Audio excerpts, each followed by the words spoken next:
자, 오늘 수면제에 대해서 공부를 할 건데요. 지난 시간에 수면 생리 배웠잖아요. 그래서 수면제 들어가기 전에 각성 생리도 한번 살펴볼 거예요. 어, 뭐, 깨어 있다라는 걸 알아야 잠자는 걸 또 알 수가 있잖아요. 그죠? 그게 서로 다른 게 아니기 때문에 그 조절 기전들이 있거든요. 그걸 한번 살펴볼 건데 우선 수면제는 이제 뭐 힘나릭이라고 부르죠. 뭐 힘너틱 이렇게 발음하기도 하는데 근데 원래 이 힘나릭 자체는 수면제라는 뜻이 아니라 최면제라는 얘기죠. 최면제. 수면제의 본질은요, 원장님들 그냥 마취제예요. 마취제. 어, 말초신경에다가 작용을 하면은 마취라고 부르는 거고, 그죠? 그리고 중추신경계에다가 마취를 시키면 어떤 작용이 나타날까요? 잠을 잔다든가, 혹은 불안한 것들, 신경세포가 막 미쳐 날뛰는 것들을 잠재우는 항불안제로 쓴다든가, 아니면 중추신경계에서 운동신경계의 경로로 막 과도하게 힘을 쓰게 만드는 것들을 뭐라 부르죠? 강직이라고 부르잖아요. 그래서 항경련제로도 쓴다든가. 그리고 또 뭐 뭐가 있을까요? 기본적으로 중추신경의 텐션을 떨어뜨리는 게 수면제의 기전이에요. 어느 공간에 어떻게 작용을 하느냐에 따라 가지고 수면제를 분류하기도 하고, 또 항불안제가 나오기도 하고, 또 뭐 항경련제가 나오기도 하고, 뭐 이런 것들이 있는 거거든요. 그래서 우선 수면제의 기본적인 본질은 마취라는 거, 중추신경계를 마취시킨다는 거. 그 기전들은 뒤에 한번 살펴보도록 할 건데요. 수면제를 들어가기 전에 우선 원장님들이 깨어있다, 각성에 대해서 조금 공부를 하고 들어갈게요. 원장님들 지금 저를 보시고 공부를 하고 계시잖아요. 각성 상태잖아. 어, 원장님 몸에서 깨게 만드는 시스템, 중추가 어디 들어가 있을까요? 여기 들어가 있어요. 뇌간에 있어요. 뇌간. 브레인스템. 브레인스템에 그 중에서도 레티큘러 포메이션이라고 얘기하는 그물 형성체가 있어요. 얘네들은 어떤 대부분의 신경세포들은 이렇게 모여서 같은 일을 하거든요. 그래서 뉴클레어스라고 불러요. 신경세포들의 모임을. 근데 얘네들은 이렇게 찢어져 있어. 그물처럼. 되게 불규칙하게. 그래서 레티큘러 포메이션이라고 불러요. 그물처럼 형성돼 있다. 신경세포들이. 근데 얘네들이 우리 뇌를 각성시키기도 하고 몸을 각성시키기도 하고 그리고 수면에 이르기도 만드는 얘네들의 그 각성과 수면의 중추가 그물 형성체예요, 원장님들. 그러면 얘네들은 중추 신경계잖아요, 그죠? 어떤 정보를 가지고 어떤 정보를 쏘게 될까요? 그물 형성체는 인체에 있는 모든 정보를 취합해요. 그래서 원장님들이 생각하잖아. 공부하고 생각하는 정보들.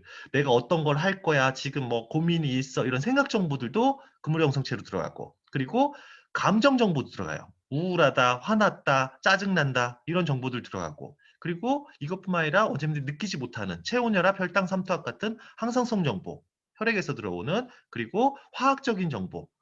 산염기 같은 화학적 정보. 거기다가 피부로 들어오는 통증, 촉각, 압각, 뭐 냉각 이런 것들의 모든 정보들이 들어오고 또 근육의 정보인 위치 감각 이게 뭐죠? 고유 감각이라고 부르죠. 이 감각도 들어가고 그리고 심장이 뛴다. 또 폐가 호흡을 하고 있다. 위장관이 움직이고 있다. 이런 모든 정보들이 다 그물 형성체로 들어가요. 이걸 종합해 가지고 정신과 육체의 긴장도를 조절해요. 그래서 얘네들은 정신의 볼륨 조절기이면서 육체의 볼륨 조절기예요. 어, 제가 아주 간단한 예를 드리면요. 제가 원장님들 싸다구를 탁 날릴게요. 그럼 어떻게 될까요? 정신이 번쩍 들잖아. 그죠?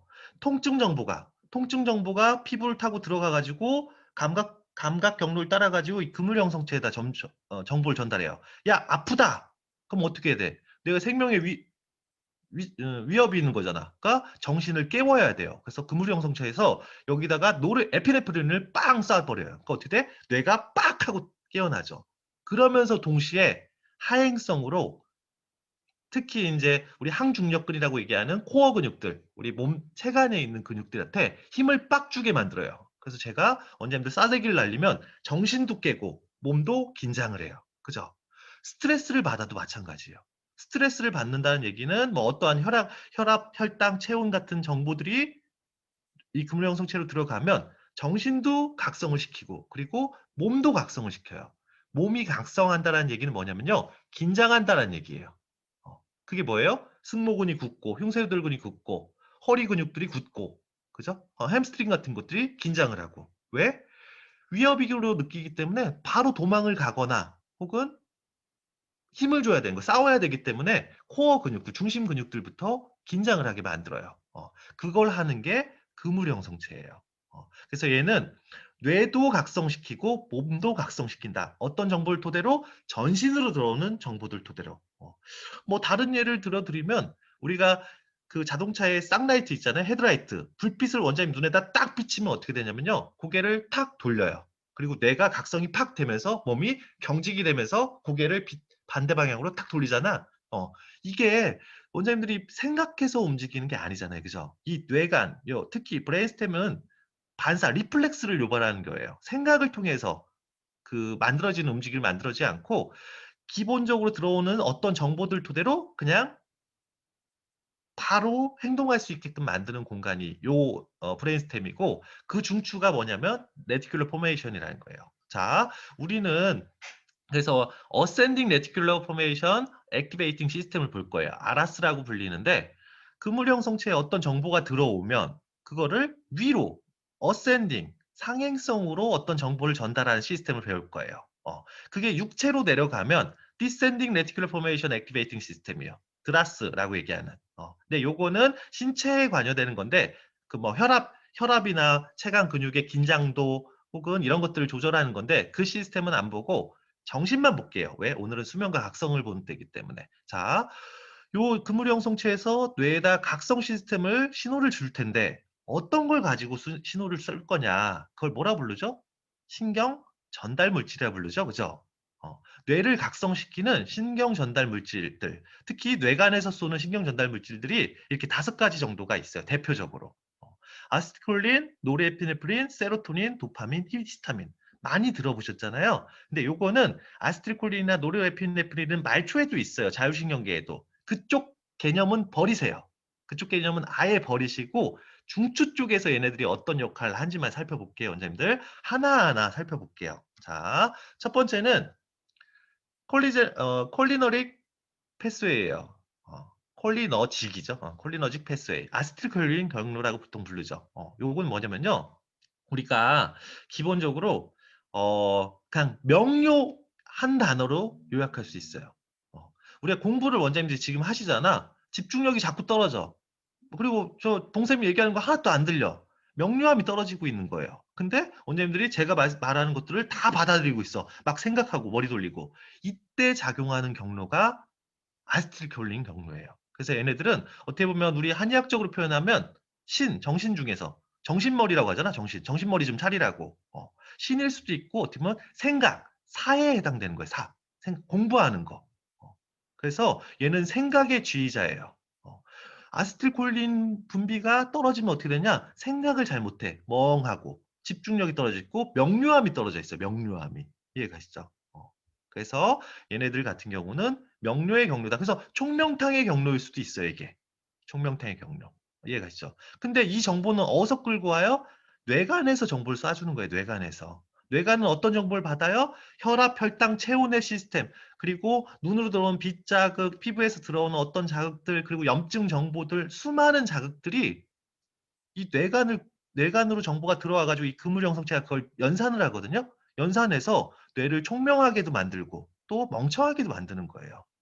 그래서 원장님들이 제가 맨날 얘기하는 게 우리 한의학은 그런 항상성을 잘 맞춰주는 그런 약물이다라고 접근하는 게 그걸 맞춰주면 총명해지는 거예요. 뭐 그렇게 생각하셔도 될 것 같아요. 자, 뭐 다 떠나가지고 얘네들 같은 경우는 잘 때도 아세틸콜린 경로가 활성화돼요. 어느 때? 잘 때 생각하는 때가 언제예요? 우리 렘 수면, 비렘 수면 배웠잖아요. 그죠? 꿈꿀 때 생각하잖아. 그죠? 생각한다고 표현하긴 그렇고, 그래서 아세틸콜린은 렘 수면 시 꿈꿀 때 대뇌피질을 막 자극해요. 그래서 특히 이제 기억을 불러와 가지고 막 시각 쪽, 여기 시각 영역이거든. 시각 영역 같은 데를 자극하니까 어떤 게 막 꿈속에서 보이는 거죠.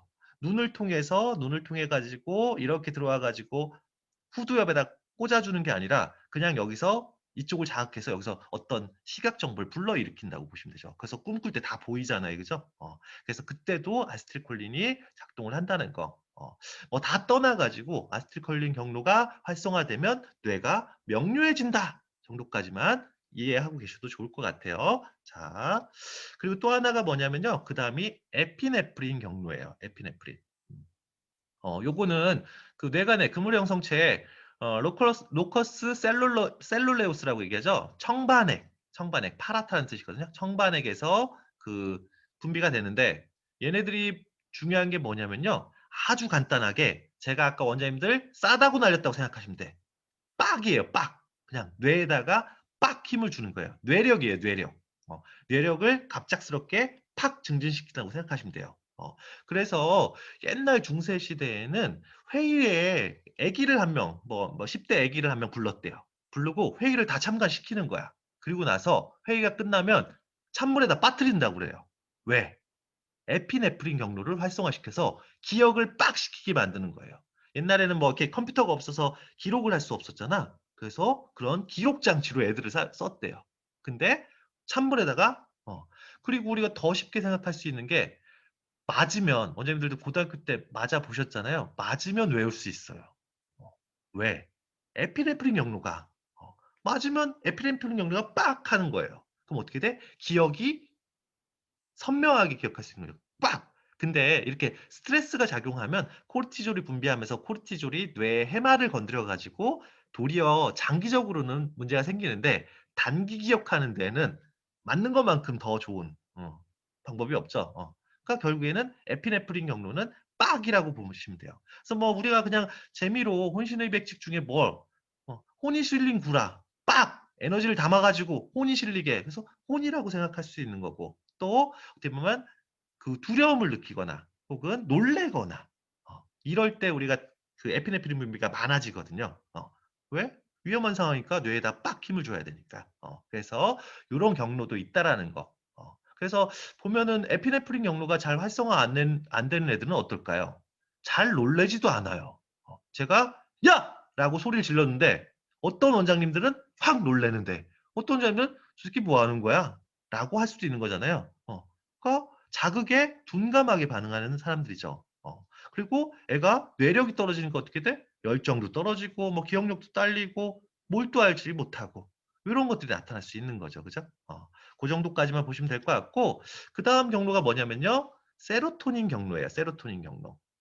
자, 세로토닌은 뭐냐면요. 원장님 잘 알고 계시잖아. 그 그물형 성체의 라페 뉴클레어스.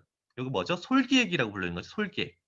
그 솔처럼 생겼거든요. 거기에서 분비되는 애인데 얘는 뭐냐면은 그냥 아주 간단하게 감정을 주의하는 애예요. 우리 SSRI 들어보셨죠? 항우울제로. 선택적 셀렉티브 세로토닌 리업테이크 이니비터라고 얘기하죠. 그러니까 세로토닌을 더 활성화시키는 거야. 한마디로 얘기해 가지고. 세로토닌을 활성화시키면 어떻게 돼? 우울감이 없어지고 기분이 좋아지잖아요. 그죠? 그러니까 감정에 관여해 가지고 안정감이나 행복감을 만들어내는 경로예요. 자, 지금 원장님들 뭐 하고 있냐면요. 각성의 종류에 대해서 배우는 거예요. 아세틸콜린이 만들어내는 각성, 에피네프린이 만들어내는 각성, 세로토닌이 만들어내는 각성이에요, 원장님들. 자, 수면제는 에피네프린을 떨어뜨릴 수도 있고, 세로토닌을 떨어뜨릴 수도 있고, 아세틸콜린을 떨어뜨릴 수도 있고, 뒤에 나오는 히스타민을 떨어뜨릴 수도 있고, 이런 것들이 결국에는 진정제, 안정제, 이런 거예요. 이게 떨어져 있는 사람은 뇌력을 키우는 이런 것들을 활성화시키는 쪽으로 밀어내주면 되고, 음량이에요, 음량. 이해가시죠? 어쨌거나, 세로토닌은 원장님들이 알고 계시는 그 행복 호르몬. 근데 행복 호르몬으로 얘기하면 틀린 거예요. 신경 전달 물질이에요. 호르몬으로 쓸 때 세로토닌은 염증과 혈관 확장에 관여하는 거지 신경 전달 물질 그 뇌에 관여하지 않아요. 세로토닌은 혈액 쪽에서 흘러가 가지고 BBB를 통과할 수 없기 때문에 호르몬으로 작용하는 세로토닌은 뇌에 영향을 못 미친다 이렇게 생각하셔도 돼요. 신경 전달 물질로 쓰이는 세로토닌은 감정의 지휘자다. 이게 떨어지면 감정이 처진다. 처지면 어떻게 되나? 몸도 처지고 감정도 처지고 그게 뭐다? 우울증으로 나타난다. 요 정도까지만 보시면 될 것 같아요. 근데 그걸 조절하는 중심 핵이 어디 있다? 그물형 성체. 그중에서도 라페 뉴클레어스. 뭐죠? 솔기액이라고 불리는 데서 분배된다. 거기는 무슨 정보를 받는다? 빛 정보, 눈으로 들어오는 빛 정보, 귀로 들어온 청각 정보, 맛 정보, 피부 정보, 항상성 정보, 생각 정보, 모든 정보들이. 그러니까 뭐예요, 결국? 정신을 조절하기 위해서는 입력되는 정보들, 통증 정보, 염증 정보, 항상성 정보 이런 걸 조절해 주면 결국에는 얘네들이 그걸 연산해 가지고 출력을 해내기 때문에 뭐 감정에도 영향을 미치고 제가 원장님들이 그 아프고 힘들 때 등을 쓰다듬는 촉각 정보만 넣어줘도 세로토닌 경로가 활성화돼요. 그럼 어떻게 돼? 안정감을 느끼면서 '아 내가 혼자가 아니구나. 그치? 난 해낼 수 있어.' 라고 감정이 변할 수 있는 거죠. 이해 가시죠? 촉각을 통해 가지고 그물형 성체를 자극해 가지고 어떤 세로토닌 경로를 활성화시킬 수도 있는 거예요. 원장님들이 그걸 침을 놔 가지고도 할 수 있는 거고 약을 써 가지고도 할 수 있는 거예요. 이해 가시죠? 직접적으로 세로토닌을 건드리는 게 아니라 입력되는 정보를 토대로 뭐 항상성을 조절해 준다든가 호흡을 조절한다든가 아니면 소화기, 소화 흡수를 조절한다든가 이런 걸로도 충분히 이런 것들을 만들 수 있다라는 거죠. 자, 그렇게 보시면 될 것 같고 그다음이 원장님들이 잘 아시는 도파민 경로예요. 물론 도파민 경로는 두 가지가 있어요. 운동에 관여하는 도파민 경로하고 그 정신에 관여되는 도파민 경로가 있는데 운동은 뭐냐면 그냥 그 파킨슨병 있잖아. 그건데 그건 제해놓고 걔네들은 흑색질, 서브스턴시아 니그라에서 분비되는 도파민이고 정신신경계에서 다루는 도파민 경로는 VTA, 벤트럴 태그멘탈 에어리어에서 분비되는 도파민 경로인데 이게 뭐예요? 간단하게 생각하시면 그냥 의지예요. 원장님들이 지금 그 단톡방에 1,100분 계시는데 여기 한 200분 정도 오셨잖아요. 나머지 그 어쩔 수 없어서 오시는 분 빼고 못 오시는 분들은요. 이 도파민 경로가 활성화가 안 되는 분들이에요. 왜? 이거 공부하면 뭐해? 스터디하면 뭐해? 내일 환자 없는데. 보상이 없잖아, 보상. 원장님 여기 오신 분들은 공부를 하면 재밌으니까 뭐 내일 당장 내가 부자가 되는 건 아니더라도 환자 조금 더 잘 볼 수 있을 것 같고 뭔가 공부하는 느낌도 나고 그러니까 원장님들은 도파민 경로가 잘 활성화되어 있는 문제예요. 의욕도 있으시고 그래서 얘네들을 뭐 혼신의 백지로 보면 의지라고 볼 수 있겠죠. 의지 말 그대로. 뜻의 뜻지. 내가 하고자 함. 그래서 이런 도파민 경로가 떨어지면 어떻게 돼요? 아무것도 안 하려고 해요. 스터디 방에 참여를 했는데 정작 스터디는 못 들어와요. 어. 내가 동영상을 재생해서 복습을 하고 싶은데 하다가 말아요. 왜? 보상이라는 게 없기 때문에. 도파민이 보상을 주거든요. 그래서 얘네들 같은 경우 이제 뽕 같은 거, 마약 같은 거에 엄청나게 반응을, 담배, 커피 이런 기호식품 같은 것들을 계속하게 되면 도파민 경로가 활성화되거든요.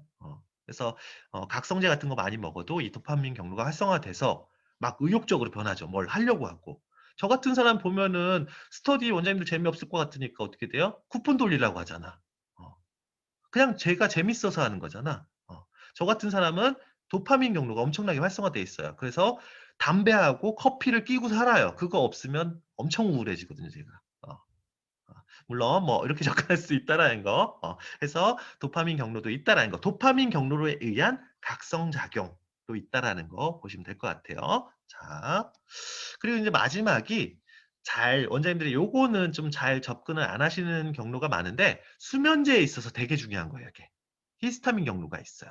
히스타민을 분비하는 히스타민 섬유를 가진 주된 핵은 튜버로 마밀러리 뉴클리어스라고 뭐 유두결절핵 혹은 조면 유두핵 이렇게 부르는데 어쨌거나 여기서 분비가 되는데 얘네들이 하는 역할이 뭐냐면요. 변화를 체크해 줘요, 원장님들. 원장님들이 새로운 곳에 가시면 환경이 새로운 곳에 가시면 어떻게 돼요? 약간 긴장하고 예민해지잖아. 그게 히스타민 경로예요. 어. 원장님들이 처음 보는 사람들이 많어 옆에. 거기서 쿨쿨대고 자는 사람이 있어요. 어떤 사람은 누가 나한테 말 걸지 않을까? 막 이렇게 긴장하는 사람이 있어요. 그죠? 긴장하는 사람들은 히스타민 경로가 열려 있는 사람들이고, 에휴, 뭐 새로운 곳에 가도 무덤덤하고 반응도 없고 잘나고 하고 이런 사람들은 뭐예요? 히스타민 경로가 약화되어 있는 거예요. 그래서 잘 때는 어떻게 해요, 원장님들? 불을 끄잖아. 환경 변화가 없잖아요? 환경 변화가 없을 때 히스타민 경로가 활성화되면요, 깨버려요. 어, 환경 변화가 없을 때는 자야 되잖아. 히스타민 경로가 꺼져야 돼요. 그래서 수면제에 항히스타민제를 쓰는 거예요. 콧물 감기약. 감기약을 먹었는데, 콧물 감기약을 먹었는데, 잠이 와. 무슨 얘기야? 항히스타민제가 히스타민 반응을 억제해서 혈관확장 반응을 억제했지만 비비를 뚫고 들어가 가지고 중추신경에 작용을 하면 변화에 대한 반응값을 떨어뜨려 가지고 가만히 있으면 자게 만든다는 얘기예요. 그래서 졸리게 되는 거예요, 감기약을 먹으면. 뒤에 나올 거예요. 뒤에 다시 한번 자세히 다뤄 드릴 거예요. 이해가 있죠? 그래서 히스타민 경로 같은 경우는 물론 잘 밝혀지진 않았어요. 이게 뭐 실험을 통해 가지고 이런 튜버름 아밀러리 뉴클리어스가 망가진 쥐와 살아있는 쥐를 봤더니 망가진 쥐들은 뭐냐면 변화가 있어도 다른 새로운 환경에 갖다 놔도 1-2분이면 잠드는데 어 이게 살아있는 쥐들은 새로운 환경에 가면 각성이 되더라 이거예요, 각성. 이해가시죠? 예민해지더라 이거예요. 적응이 되면 그게 각성이 떨어지면서 히스타민 경로가 떨어지고 이해가시죠? 그래서 어떻게 보면 환경 변화가 있을 때 어떤 변화 자극이 있을 때 예민하게 반응하는 경로가 히스타민 경로고 히스타민이 직접적으로 때려주는 건 아니고요. 주로 아세틸콜린 경로를 더 활성화시켜 줘 가지고 이 나머지 아세틸콜린, 에피네프린, 도파민, 세로토닌 같은 것들을 옆에서 도와줘 이렇게 자극해 줘 가지고 활성화시키는 각성시키는 시스템을 갖고 있다라는 거 보시면 될 것 같아요. 그래서 애가 뭐 어떤 환경 변화가 있을 때도 긴장을 안 한다든가 이런 애들은 예민하지 않은 애들은 히스타민 경로가 조금 닫혀 있다. 이렇게 생각하셔도 될 것 같아요. 자, 이렇게 보시면 될 것 같고 음 이거를 알 필요가 없잖아요. '알아서 뭐 해. 뭐 그런가 보지.' 생각할 수 있잖아요. 근데 이게 우울증 약의 기전에 이게 들어가요, 선생님들. 이 경로를 자 지금 이 5가지 물질들 있잖아요. 아세틸콜린, 에피네프린, 도파민, 세로토닌, 히스타민. 이 5가지는 뭐라고 했어요? 각성 경로라고 그랬잖아요. 각성. 그죠? 과각성되면은 어떻게 돼요? 조증이 되는 거고 어 덜 각성되면 어떻게 돼요? 우울증이 되는 거예요. 그죠? 우울증인 사람들은 어떻게 해야 돼? 이 5가지 경로를 열어줘야 되는 거예요, 선생님들. 열어줘야. 그죠? 어. 근데 주로 여는 경로가 세로토닌 경로예요, 우울증에는. 왜? 감정의 지휘자가 세로토닌 경로였잖아. 우울증은 뭐예요? 감정병이잖아요. 그죠? 그러니까 세로토닌 경로를 열어주는 약이 예, 활성화시켜주는 약이 항우울제라고 부르는 거예요. 근데 이 항우울제에 대해서 조금만 보고 넘어갈게요. 항우울제는 세로토닌 경로를 열어주는데 2가지 종류가 있어요. 하나는 삼환계, 삼환계 우울증약, 항우울제가 있고 또 하나는 SSRI, 선택적으로 세로토닌 경로만 재흡수되는 걸 막아주는 약이 있어요. 2가지. 이게 항우울제의 2가지예요. 자, 요걸 한번 볼게요. 아주 쉬워요, 원장님들. 자, 어, 세로토닌은 라페누클레어스 솔기액에서 뇌 쪽으로 세로토닌을 막 쏴주고 있잖아요. 그죠? 근데 이 세로토닌이 바깥으로 분비되면요. 얘네들을 리업테이크해요. 무슨 얘기냐? 재활용해요. 한마디로 얘기해서. 분비하고 나머지 애들은 다시 재흡수해가지고 다시 분비하고. 이해가시죠? 근데 우울증에 걸린 애들은 여기에 세로토닌이 분비되는데 리셉터에 붙지 못하고 빨리빨리 흡수되는 거예요. 분비돼도 금방 없어지고. 이해가시죠? 그러니까 어떻게 해야 돼? 세로토닌 작용을 높이려면 리업테이크, 재흡수되는 걸 막아버리는 거예요. 어. 그게 사만기 우울증 약도 이걸 막고 SSRI도 이걸 막아버리는 거예요. 그럼 어떻게 돼? 세로토닌이 바깥에 시냅스 사이에 계속 넘쳐 있으니까 이 수용체에 붙을 확률이 높아지겠죠. 그러니까 어떻게 돼? 세로토닌이 분비됐을 때 활성도가 길게 가겠죠. 그죠? 이게 항우울제예요. 근데 사만계 우울약이랑 세로토닌 재흡수 억제제랑 선택적 세로토닌 재흡수 억제제랑 차이가 뭐냐? 자, 사만계는요. 에피네프린 재흡수되는 것도 막아줘요. 에피네프린. 음. 자, 그러면 부작용이 뭐가 생기냐면요. 에피네프린 뭐예요? 뇌 빡이잖아. 빡. 뇌에다가 힘을 빡 주는 거잖아요. 우울한 애들 뇌에 힘이 안 들어가잖아. 그래서 좋아. 좋아. 에피네프린 경로를 재흡수되는 걸 막아줘도 좋지만 문제가 되는 게 뭐냐면요. 말초에서 에프네프린과 아세틸콜린은 부교감과 교감이에요. 교감이 활성화되는 거예요. 그러니까 어떻게 돼? 항콜린 작용이 나타나는 거예요. 부교감을 억제하는 작용이 나타나는 거예요. 항콜린 작용. 그러면은 어떻게 돼요? 부교감이 활성화되는 걸 막아버리니까 위장관이 안 움직여. 그럼 뭐라 불러요? 변비. 소화 흡수가 안 되고 변비가 생기고 그리고 침분비, 샘분비가 안 되니까 입이 바짝바짝 마르는 거예요. 그래서 사만개 우울증 약의 작용은 세로토닌 리업테이크 되는 것도 막고 에피네프린 리업테이크 되는 것도 막아서 중추에 힘을 빡 주지만 감정도 빡 주지만 문제는 말초에서 부교감 기능, 아세틸콜린 기능을 억제하는 항콜린 작용이 나타나서 위장관하고 샘분비, 호흡 이런 것들에 심장 박동 이런 거에 문제가 생기는 거예요. 부작용이 많겠죠. 중추에서 부작용이 생기는 게 아니라 물론 이거는 내성도 있고 의존성도 있지만 말초 쪽에서 더 부작용이 크게 나타난다는 거예요. 어떤 걸로? 부교감 기능, 아세틸콜린 기능을 억제하는 항콜린 작용으로 부작용이 많이 나타나요. 그러니까 요새는 우울증 약에 뭐 쓰는 거야? 그래서 S가 들어가는 거예요. SS에서 셀렉티브, 선택적으로 에피네프린 경로 재흡수되는 건 막지 않고 세로토닌 재흡수되는 것만 막는 약이 우울증 약으로 쓰이고 있는 거예요. 그래서 요새는 사만개 우울증 약을 거의 안 쓰고 SSRI 쓰죠. 그죠? 감정의 지휘자인 세로토닌을 더 많이 시냅스 공간에서 오랫동안 활동할 수 있게끔. 이해가시죠? 자, 근데 자 여기서 이제 원장님들이 되게 어려운 내용이 나와요. 우울증 약은 결론적으로 볼륨을 높이는 약이잖아. 그죠? 볼륨을 높이는 약인데 수면제는 볼륨을 낮추는 약이에요. 그죠? 세로토닌이 각성 물질이니까. 근데 항우울제를 수면제로 써요. 말이 안 되잖아. 항우울제는 각성시키는 약인데 수면제는 각성을 떨어뜨리는 약이고 근데 각성시키는 약이 수면제로 쓰인다는 얘기예요. 말이 안 되는 거예요, 원래는. 개념적으로는. 하지만 그렇게 쓰는 양리 기전이 어떻게 나오냐면요. 아주 간단하게 말씀드릴게요. 뭐 어려운 내용이긴 한데 양 용량에 따라 달라지는 거예요. 용량.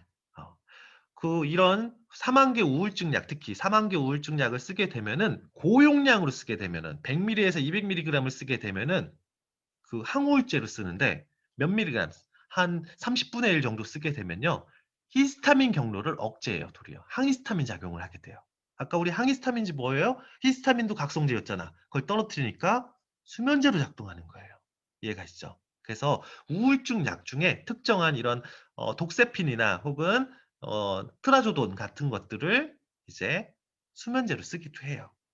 우울증이 있으면 대부분 불면증에 걸리거든요. 그 어떻게 돼? 우울증 약이면서 수면제로 작동하는 이거를 100mg을 먹이면요. 아침에 먹이면요. 반감기가 한 12시간 정도 되면은 이게 쭉쭉쭉쭉 빠져요. 줄어들면. 그럼 어떻게 돼? 잠으로 이어질 수도 있는 거예요.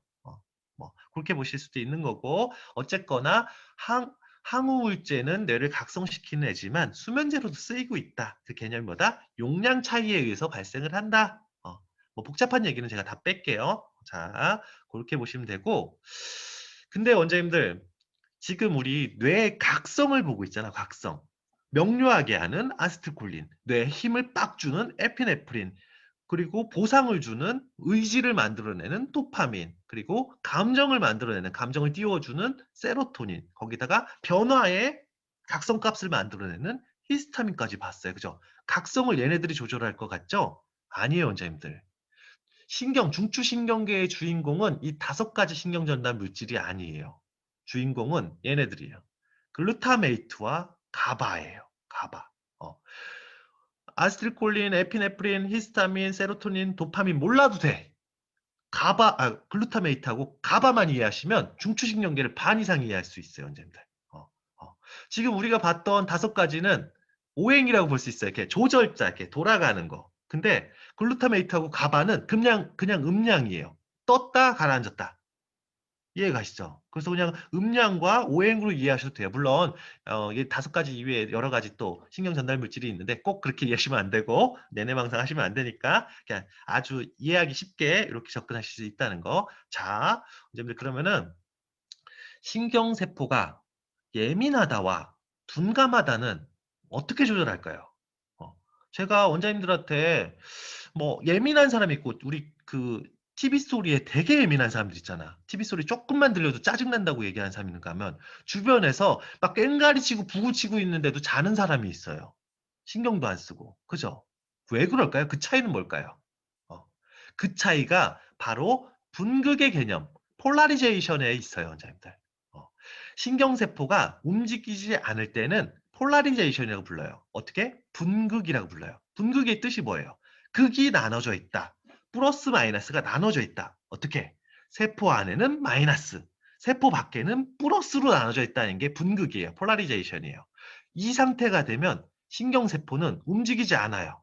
아무것도 바깥에서 꽹과리를 치든 뭐 소리를 지르든 뇌 중추신경이가 안 움직이는 거예요. 그죠? 근데 디폴라리제이션이 뭐예요? 탈분극이라고 얘기하죠. 분극이 깨지는 거야.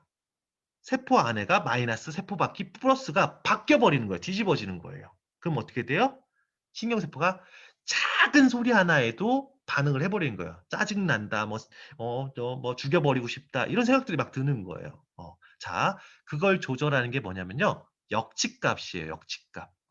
신경세포는 기본적으로 마이너스 70mV라는 마이너스 전하량을 가져요. 신경세포는. 왜? 나트륨 칼륨 펌프로 나트륨을 3개 밖으로 보내고 칼륨 2개를 들여오니까 플러스가 3개 나가고 플러스가 2개 들어오니까 어떻게 돼요? 마이너스 1이라는 값을 계속 쌓아가면서 마이너스 70을 유지하고 있는 거예요. 그죠? 근데 세포 안에다가 제가 플러스 이온을 넣어버릴게요. 신경세포 안에다가 나트륨 이온이 플러스 이온이잖아. 나트륨 채널을 열어가지고 플러스 이온을 넣게. 그럼 어떻게 될까요? 마이너스 72, 마이너스 69, 마이너스 68, 마이너스 67, 마이너스 65, 마이너스 60 이렇게 될 거잖아요. 그죠? 나트륨을 넣으니까. 자, 신경세포는 마이너스 55만 되면 탈분극해버려요. 자극이 뭐 플러스 이렇게 뒤집는 탈분극을 만드는 자극이 아니라 역지값이라고 얘기하는 마이너스 55에 딱 다다르면요. 채널이 열리면서 나트륨이 미친 듯이 쏟아져 들어오거든. 그게 신경이 탈북하는 기전이거든요. 결론적으로 뭐냐면요. 세포 안에 플러스 이온을 넣어주면요. 역지값에 가까워져요. 원래는 마이너스 15 차이만큼 유지를 하고 있어야 되네. 자극이 들어왔을 때 이게 움직이는 건데 플러스 이온을 넣으면 어떻게 돼? 마이너스 15 차이가 10 차이, 5 차이가 되면서 예민해지는 거야. 작은 자극만 와도 신경이 튀어버리는 거예요.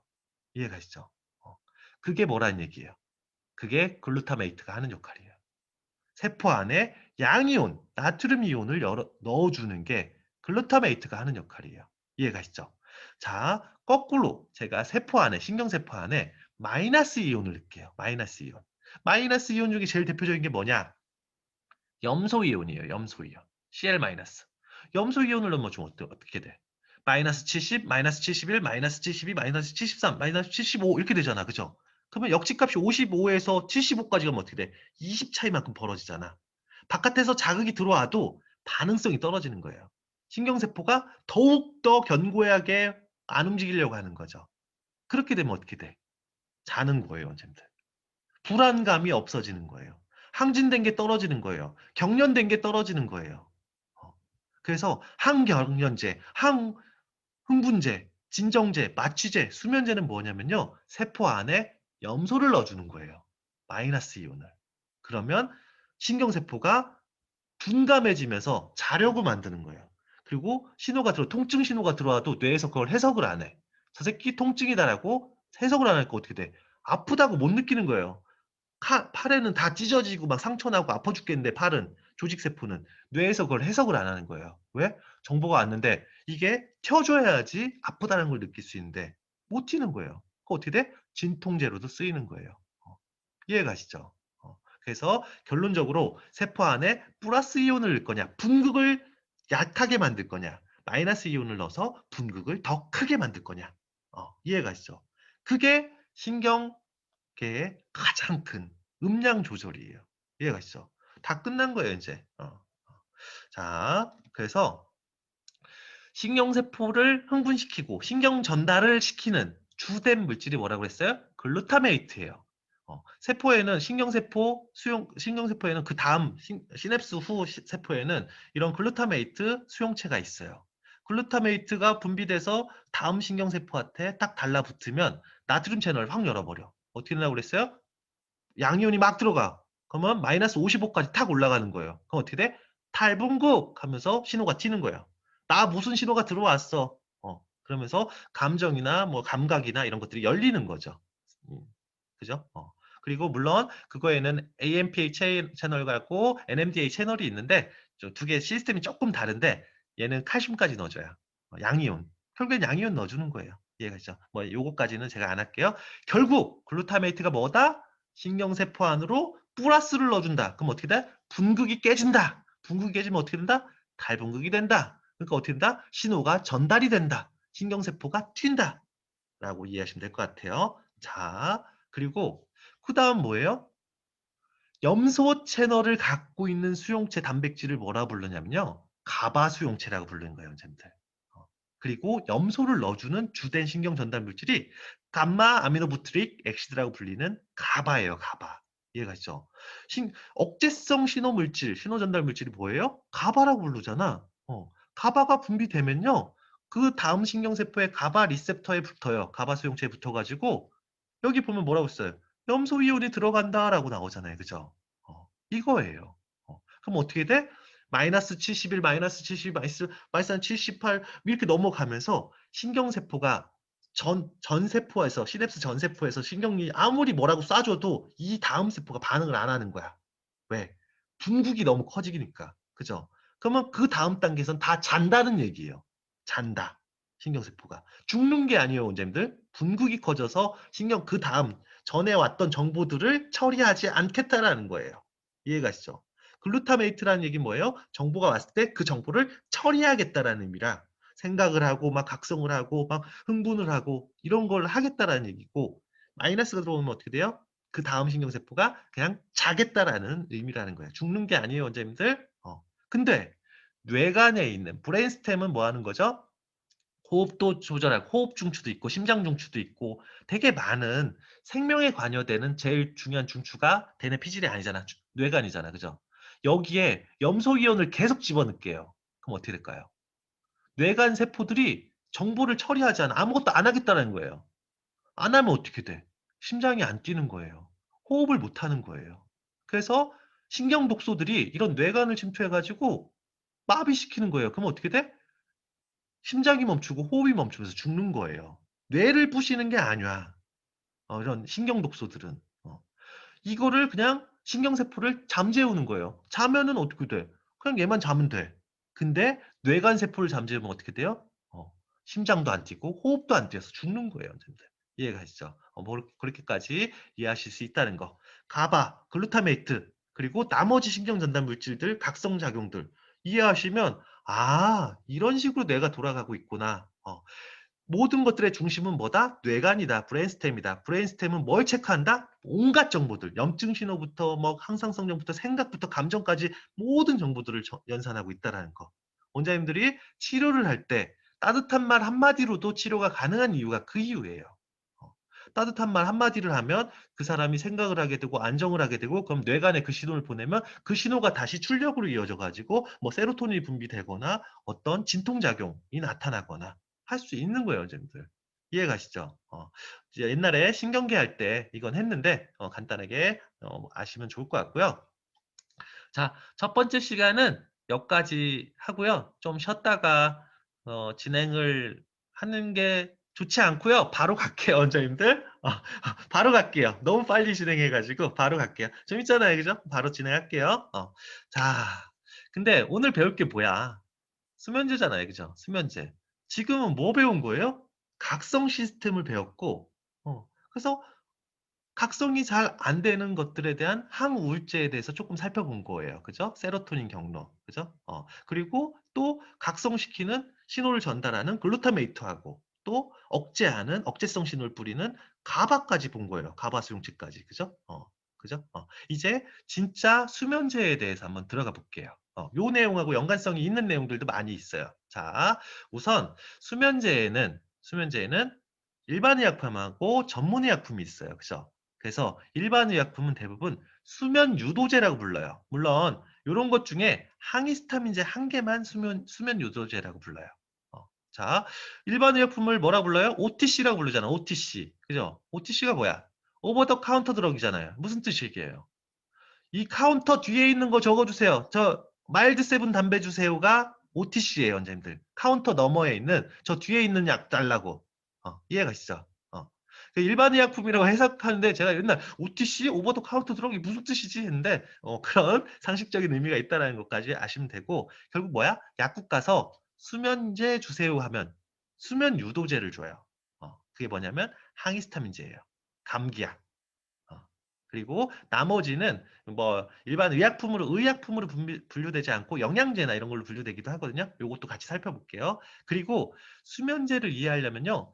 일반 의약품 중에 항히스타민제 하나, 요 전문 의약품 중에 벤조디아제핀 계열 수면제랑 졸피뎀 두 가지만 아시면 돼요. 항히스타민제 하나, 벤조디아제핀 하나, 졸피뎀 하나, 세 가지만 아시면 수면제 다 이해하신 거예요. 이해가시죠? 자, 요거를 하나하나 살펴볼게요. 원장님들 우리 수면 생리 배울 때 멜라토닌 이거 했잖아. 그죠? 전문 의약품으로 뭐가 있다? 서카디언 리듬을 조절하는 서카딘. 뭐다? 미국에서는 멜라토닌을 그냥 사서 먹을 수 있어요. 오버 더 카운터 드럭으로. 먹을 수 있지만 한국에서는 이게 안 나오고 서카딘이라는 전문 의약품 나와서 릴리즈, 이거 뭐예요? 슬로우 릴리즈, 서방정, 천천히 풀리게 만들어서 잠을 유도한다고 그랬죠? 멜라토닌 제제예요. 이거는 내성도 크지 않고 의존성도 크지 않아요. 그냥 멜라토닌을 먹이는 거니까. 그죠? 근데 뭐 부작용이라고 얘기하면 반감기가 길기 때문에 다음날 졸려요. 깼는데도 졸려. 무슨 얘기인지 알겠죠? 그래서 운전 같은 거 할 때 졸 수 있겠죠. 그죠? 근데 엄청 강한 약은 아니기 때문에. 우리 요거 수면 생리할 때 배웠으니까 그냥 넘어갈게요. 그리고 이제 우리가 영양학적으로 한번 들어가면요. 멜라토닌은 세로토닌에서 만들어져요. 세로토닌은 트립토판이라는 아미노산에서 만들어져요. 바로. 그냥 트립토판이라는 영양소를 내가 먹은 어떤 물질을 바로 세포 안에서 세로토닌으로 전환시키고 그 세로토닌을 송가선에서 멜라토닌으로 전환시켜요. 그 멜라토닌 만들려면 뭐 넣어줘야 돼? 트립토판 넣어주면 되죠? 이게 잠이 잘 오는 음식에 들어가 있다고 생각하시면 돼요. 뭐 제일 많은 게 유제품이잖아요, 유제품. 트립토판이라는 아미노산이 많은 그 음식이 유제품이에요, 그냥. 그래서 제가 피자만 한 판 먹으면 그냥 골아 떨어져요. 왜? 트립토판, 치즈를 많이 먹었으니까 얘네들이 세로토닌, 멜라토닌 경로를 통해 가지고 그러니까 영양학적으로 조금 이런 아미노산이 불속한 사람들이 있어요. 그럼 어떻게 해요? 뭐 바나나를 먹던가 아니면은 뭐 대부분은 유제품을 조금 섭취하게 하죠. 그래서 저녁에 따뜻한 우유 한 잔 드시고 주무세요라고 얘기하잖아요. 그죠? 그런 개념이 있다는 거. 트립토판, 세로토닌, 멜라토닌 경로라는 거. 뭐 그 정도 다 아시니까 넘어갈게요. 자, 수면제에 있어서 이거는 꼭 원장님들이 상식적으로 알고 계셔야 돼요. 항히스타민제. 항히스타민제. 원장님들이 알고 계시는 항히스타민제는 뭐예요? 피부약이잖아. 가려움증 약. 아토피에 항히스타민제. 그죠? 어. 근데 그 약이 뭐냐면요. 지르텍이에요, 지르텍. 근데 지르텍은 무슨 약이야? 코감기 약이잖아. 그죠? 그러니까 비만 세포에서 히스타민이 분비되잖아요. 말초 조직에서는. 뭐 하는 거예요? 뭐 알러젠 같은 것들이 왔을 때 내 몸에 비자기 물질이 들어왔을 때 비만 세포에서 혈관 확장, 그 부분에 염증 반응을 유발하기 위해서 혈관 확장을 시켜요. 코 같은 경우에 찬바람이 불어. 혹은 여기에 먼지 같은 게 꼈어. 그래서 신경을 자극해요. 그럼 어떻게 돼요? 비만 세포가 옆에 신경세포한테 신호를 받고서 여기서 히스타민을 뿌려요. 히스타민을 뿌리면 그 혈관에서 혈관 확장 반응이 나타나요. 코에서 혈관이 확장되면 어떻게 돼? 물이 나오겠죠. 물이 나오는 걸 뭐라 불러요? 콧물이라고 부르는 거잖아요. 그죠? 그래서 콧물을 말리려면 어떻게 돼? 히스타민 반응을 억제하는 거잖아. 그죠? 그럼 어떻게 돼요? 혈관 확장이 안 되니까 콧물이 막히는 거예요. 혈관이 막히면서. 말리는 거예요. 말리는 거. 그죠? 두드러기도 마찬가지다. 어떤 알러젠이 들어와가지고 피부에 가서 비만세포를 건드리면 걔네들이 히스타민을 분비하고 그 주변에 혈관을 확장시켜서 땡땡하게 팽진을 유발하잖아요. 그죠? 그때 항히스타민제를 먹으면 어떻게 돼요? 히스타민 분비가 떨어지면서 혈관이 확장이 안 되니까 줄어들겠죠. 그죠? 근데 또 하나가 뭐냐면요. 얘네들은 H1 수용체라고 불러요. 히스타민 1번 수용체는 코하고 피부 점막에 있어. 근데 항히스타민제 중에 하나로 위산 분비 억제제로 항히스타민제 써요, 원장님들. 잔탁 들어보시죠, 잔탁. 지금은 안 나오는데 속 쓰릴 때 잔탁. 그게 항히스타민제예요. 근데 얘는 H2 수용체 기량제예요. 어, 방금 얘기했던 건 H1 수용체 기량제. 피부에 쓰는 항히스타민제와 위장관으로 쓰는 항히스타민제가 다른 거예요. 하나는 히스타민 반응이 3분비를 높이거든요. 그래서 항히스타민제를 쓰면은 3분비가 떨어져. 속쓰림이 없어져요. 얘가 잔탁 같은 거. 그건 H2 수용체 기량제라 부르고 피부 알레르기나 코 알레르기 같은 혈관 확장 반응을 차단하는 거는 H1 수용체 기량제라고 불러요. 자, 근데 수면제로 쓰는 항히스타민제는 뭘까요, 원장님들? H1 수용체 기량제예요. 피부에 쓰고 콧물 감기약에 쓰는. 근데 얘네들이 1세대 항히스타민제만 수면 유도제로 활용을 해요. 왜? 첫 번째로 1세대가 뭐예요? 처음 나왔다는 거잖아. 항히스타민제가 나왔는데 얘네들이 BBB를 뚫고 들어가요. 1세대는. BBB. 뇌혈관 장벽을 뚫고 들어가. 그러니까 어떻게 돼? 중추신경계에 작용을 한다는 거예요. 아까 우리 히스타민 경로 배웠잖아. 그죠? 히스타민 경로가 떨어지니까 어떻게 돼? 졸린 거예요. 환경 변화만 없으면 그냥 되게 졸린 거야. 피곤하고. 그래서 콧물 감기약을 먹었더니 애가 몽롱해 하면서 자려고 하는 거예요. 혹은 피부 알레르기가 있어서 항히스타민제를 줬는데 1세대를 줬는데 떨어지는 거예요. 이해가 있죠? 그래서 아토피에도 써요. 1세대를. 왜? 아토피 애들이 밤에 잠을 못 자잖아. 그죠? 가려움증도 있고. 그거 어떻게 돼? 도리어 1세대 항히스타민제를 처방하기도 해요. 잠도 재우고 가려움증도 억제할 수 있으니까. 이해가 있죠? 그래서 1세대 H1 수용체 기량제 항히스타민제는 수면 유도제로 부작용이 그거기 때문에 부작용이 졸림이에요. 히스타민 경로를 항히스타민 해가지고. 그래서 그거를 수면 유도제로 처방을 하고 있어요. 그러니까 어떻게 돼? 원장님 비염이 있어요. 두드러기가 있어요. 거기다가 불면증도 있어요. 세 개를 다 잡아주는 거죠. 1세대 항히스타민제는. 그게 뭐예요? 아토피 애기들이에요. 아토피 애기들. 그래서 전문의 약품, 이건 전문의 약품이거든요. 히스타민제에도 전문의 약품도 있고 일반 약품도 있는데 1세대는 전문의 약품을 많이 써요. 그렇게 보시면 될 것 같고 지르텍 같은 거, 알러텍 같은 경우는 2세대, 3세대예요. 그래서 BBB를 그 항히스타민제의 부작용이 뭐야? 졸린 거잖아. 그거 어떻게 돼? 그 부작용을 없앤 약들이 2세대, 3세대예요. 그거 어떻게 돼? 코하고 피부에만 작용을 하겠죠. 가려움증이랑 콧물 같은 것들만 제거를 하는 거죠. 그래서 우리가 7, 80년대에 감기약을 먹으면 어떻게 됐어? 다 졸린 거예요. 콧물 감기약은 그냥 들어가잖아. 그죠? 그래서 결론적으로 졸리다. 그 부작용을 작용으로 쓴 게 수면 유도제라고 불리는 항히스타민제다 정도까지만 이해하시면 될 것 같아요. 자, 무슨 얘기인지 이해가시죠?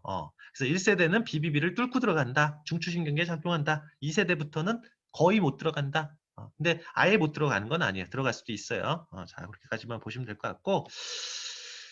그래서 그 대표적인 게 1세대 H1 수용체 기량제, 항히스타민제의 대표적인 게 독시라민, 디펜히드라민이에요. 원장님들. 뭐 그냥 그 정도만 알고 계시고, 자, 이게 문제가 되는 게 뭔지 볼게요.